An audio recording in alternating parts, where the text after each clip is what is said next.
So I think on a personal level, something that everyone can fix, and that is an issue. I kind of talked about it last night with the charge for camp yesterday to practice brotherhood. But I think one of the biggest things for people is just staying inside our comfort zones. I think for me, that's always been an issue. That's where I've been comfortable, but that's where I've been quiet and I've not grown. And for other people, especially when working in a team, when everyone is in their comfort zone, nobody's working to grow. That's when conflicts happen. That's when issues. That's when relationships are broken that can never be repaired. And there's so many issues that we can fix. They might be stressful and they might be really hard. But if we just take a little bit of time out of our day to say, where am I right now? Where would I like to be? How can I get to that point in a way that might be a little bit uncomfortable or might require me to grow? And oftentimes those things do require growth, but when we think about that and we realize that, we're able to actually make an effort to grow, and we're just able to grow ourselves in that moment, grow as a team. And I think the world needs to hear that, and I think the world needs to do that. And there's a lot of people that won't, just because a lot of people are set in their ways. But especially as FFA members, if we can do that now for our chapters, for our regions, for the state, for the national organization, we're just going to be so much better off. And I think that's just aside from farmland transition, climate change, politics, any of these big issues that take so many people to solve. They might be solved a little bit easier if people would come together, communicate a little bit better, and get out of their comfort zone to practice that brotherhood that is expected and that is hoped for in the world. Right, and something, I guess, kind of similar is that I think people need to learn how to be humble, I guess, or learn that they're not the most perfect or exciting person in the room, and just know when you have things that need to be improved. And I appreciate it when people are very much so aware that they're not this shining example of perfection, and just knowing where they have to improve and knowing and actually trying to improve, which makes me, I guess, pretty happy, especially when it comes to people in higher position, because it's pretty easy to see of yourself on top, and I think that's one thing with these interviews that I kind of want to break, is that the stigma of feeling the officers, the state officers, regional, nationals, all these people who are technically higher up than you. Just because they're higher up than you does not mean that you can have a normal conversation, or you can go out of your way to talk to them, because they're still people at the end of the day, and they're not just I guess a talking head.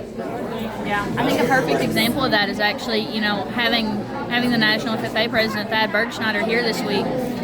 Just seeing him interact with members, and just I think a common theme among the state officers that are here this week, we've just said, wow, he's just a big kid. There's something different about him than there is about us, and there is about the members that are here, or even the advisors' kids. We're all connected because of FFA, and we've all grown ourselves. We've all been in the same places because of FFA, grown in the same ways because of it. And I think that's something that, if more people realize, maybe that's something that they say, okay, maybe I'm not the loudest person in a room, but I could do that one day.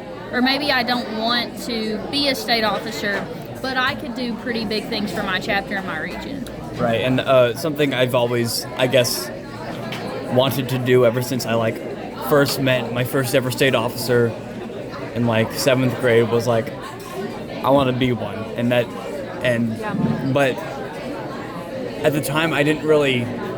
I still want to be one, of course, but now I am more aware, I guess, of the ramifications of what that means and how you get there, because you weren't made a state officer out of nowhere. You get there for a reason, and that's something I would love, I think, to get there, and something I would love to improve on myself is being, I guess, the best version of myself, so that I can, if I ever do get to that point, that they might say yes, or they might consider me. And even if the answer is no, then that is a good thing. I'd rather be told no and have someone who is going to be better at the job than me. Yeah. And that's something that I think some people just maybe need to get better at, learning that no isn't scary. Because when you run for an office, the worst thing that happens is no. Yeah. And especially for someone in, like, I guess my position, because I'm just a sophomore or going into my sophomore year, being told no, I guess, at the moment is kind of not a big deal, because there's always next year, there's always the next election. Well, and for some people, especially when we consider state office, some people say, not being a state officer, not getting state office was one of the best things that ever happened to me, because it humbled me and it put me in a better position, because there was another door opening when that door closed. And I think that's, key to realize in life, with a workshop, with a class, with, AP test scores coming out Monday. Maybe you don't, that's a worry for me, but if I don't get that AP calculus credit, so what? I take calculus in college. Yeah. The world isn't ending, and I can still be happy in knowing that there's something else and there's a bigger plan. Right, and that's usually a good thing, because the way I always see is that, like, if you didn't get in, then make the most of your situation. Exactly. So, like, if you didn't get into the office, okay, you can still improve FFA as an alumni member or as someone who works behind the scene. Like, something I do eventually want to interview. I want to interview, like, a lot of the people who are behind the scenes, because I feel like their voices aren't heard, and a lot of people don't know how much they actually do, because they are, although it's a student-run organization, they are kind of the foundation. Without them, we're kind of... There's a lot of interns at state convention, at state fair, and there's a lot of camp staff. Only 2 camp staffers this year were state officers. And when you think about that, and you think about all of the interns that weren't state officers, they've been involved in FFA, and they've found ways to be involved, even if that door of state office closed for them. Yeah. And I think that's so important to realize. They're still serving in so many different ways, and state convention would not happen without those interns.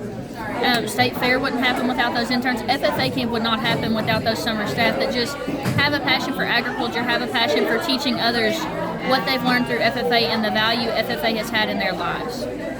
Right, and I truly, I guess, value that, because I truly value when people don't do it for the fame or glory. They do it because they're passionate about it and they want to do it. Because Jesse, Trenton, everyone who's here, they're here because they love FFA, they love agriculture, and they love to teach, because we believe in the future of agriculture, right? And that's, people like me, everyone in this room who's a student, are the future of agriculture, and bringing up that new level is the, I guess, next stepping stone. And that starts with education, whether that's a family member teaching their child or their grandchild how to run a tractor, or looking at things in a vet's office, or whether that does start in the classroom, or opportunities around the classroom. Agriculture education is the backbone of what feeds this nation and the world. And, that's so awesome to think, even if, we're not an agriculture education major in college, even if you or me don't become ag teachers, we still have such an impact on our communities, our state, our nation, the world, because we're involved in this industry, even if it's not in production, even if it's not in teaching. Right. And thank you for your time. And it's been a pleasure to interview you. Thank you.